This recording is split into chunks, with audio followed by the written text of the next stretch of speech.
आज की वीडियो उन किसान साथियों के लिए बहुत ही खास होने वाली है जिनकी गेहूं में अभी बालियां नहीं निकली हैं, यानी गबोड़ अवस्था के आसपास उनकी फसल अभी हो गई है। बालियां कुछ समय बाद निकलना स्टार्ट हो जाएंगी।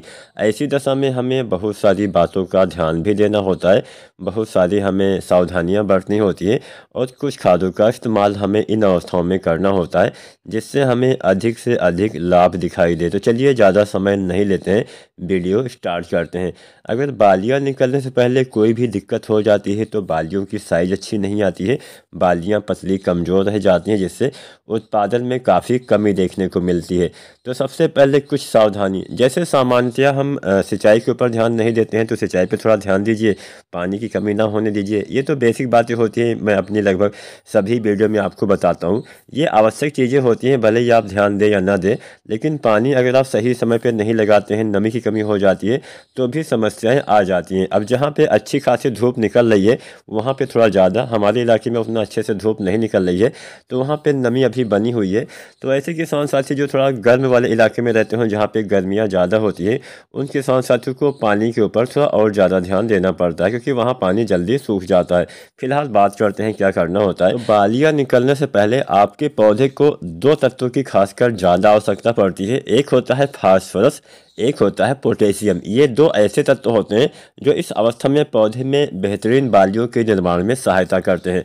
अब क्योंकि यहाँ पे फास्फोरस का काम क्या होता है, ट्रांसपोर्ट का, भोजन पहुँचाने का, वैसे मुख्य काम होता है जड़ों के विकास करने में, तने को भी मजबूत करता है। लेकिन हाँ, फास्फोरस का अधिकतम इस समय जो काम होता है वो होता है कि जो भोजन बनता है उसको आपके बालियों तक भेज देना, जिससे आपके बालियों का निर्माण सही से हो सके। तो इसके साथ साथ अगर आप पोटेशियम वाली कोई खाद डालते हैं तो होता क्या है कि पोटेशियम आपका काम ही करता है फल फूल दाने बीज के विकास में मदद करता है, तने को काफ़ी मजबूत करता है, फसलों को गिरने नहीं देता है, प्रकाश संश्लेषण में काफ़ी मदद करता है, बीमारियों से आपकी फसल को बचाता है, सूखा या फिर ज़्यादा पानी से भी आपके पौधे को सुरक्षित करता है।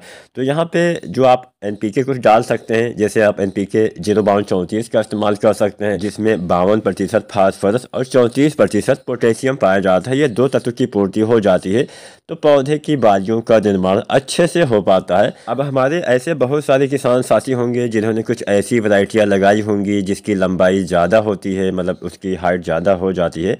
तो जैसे कोई लंबी वाली, कोई DBW वाली वैरायटी हो या फिर कोई भी वैरायटी जिसकी आपने अगेती बुआई की हुई थी और उसकी हाइट ज़्यादा होती है, उसमें लिहोसिन डालने की सिफारिश की गई हो, तो झंडा पत्ती निकलने के आसपास आपको लिहोसिन का भी इस्तेमाल पहला बार आपको इस्तेमाल करना होता है पहली गांठ बनते समय, और दूसरी बार आपको इस्तेमाल करना होता है जब आपकी गबोड़ अवस्था के आसपास फसल होती है, जब बालियाँ निकलने का समय होता है, जब झंडा पत्ती निकलने का समय होता है, ठीक उस समय आपको डालना होता है।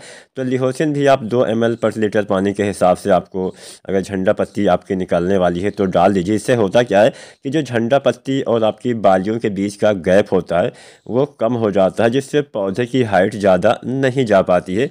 तो आप चाहें तो इसका भी इस्तेमाल कर सकते हैं, लेकिन आपको ध्यान ये भी रखना है कि सभी किसान साथियों को लिहोसिन का इस्तेमाल नहीं करना है। केवल उन्हीं किसान साथी को लिहोसिन डालना है जिन्होंने गेहूँ की अगेती बुआई की है, यानी अक्टूबर के महीने में, यानी 20-25 अक्टूबर, 30 अक्टूबर या फिर नवंबर के प्रथम सप्ताह तक आपने बुआई कर दी है, और वो भी अगेती वैरायटी जिसकी हाइट ज़्यादा होती है। उसी दशा में आपको लिहोसिन का इस्तेमाल करना चाहिए, अन्यथा लिहोसिन डालने से केवल पैसे की बर्बादी करना है, ज़्यादा फायदा ज़्यादा लाभ आपको कुछ उससे मिलने वाला तो है नहीं। उससे केवल पौधे की हाइट कम रह जाती है, गांठों की लंबाई कम हो जाती है। तो पहला गांठ बनते समय और फ्लाई लीफ निकलते समय हम लिहोसिन का इस्तेमाल अगेती वाली वैरायटियों में चाहे तो कर सकते हैं। इसके साथ साथ आपको बोरोन का इस्तेमाल करना होता है। बालियाँ आने से पहले बोरोन 20% वाला 100 ग्राम डालिए, अच्छा फ़ायदा मिलता है। एनपीके 1 किलो से लेकर 1.5 किलो पर एकड़ के हिसाब से आप इस्तेमाल कर सकते हैं। तो यही 2-3 खादें बालियाँ आने से पहले अगर आप अपने गेहूं की फसल में डाल देते हैं, बालियाँ अच्छी स्वस्थ आती हैं। अब ध्यान ये भी रखना है कि सभी का अलग अलग घोल बना के एक साथ डालना है, इकट्ठा नहीं डालना है, नहीं तो नुकसान हो सकता है। इसके साथ साथ नमी बना के रखिए। अगर पानी की कमी हो, नमी की कमी हो मिट्टी में, तो पहले आप हल्का हल्का सिंचाई करिए, उसके बाद आप खादों का इस्तेमाल करेंगे तो सारी खादें अच्छे से बेहतरीन ढंग से काम कर पाएंगी। अब जिन किसान साथियों की बालियां निकल आई हैं उन किसान साथियों को क्या करना चाहिए, जिनकी बालियां बाहर आ गई हैं उन किसान साथियों को भी नमी बना के तो रखना ही रखना है।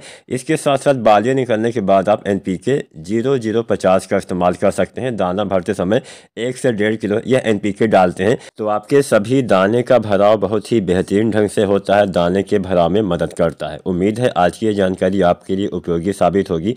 वीडियो अच्छी लगी हो तो लाइक करें, शेयर करें, चैनल सब्सक्राइब करें।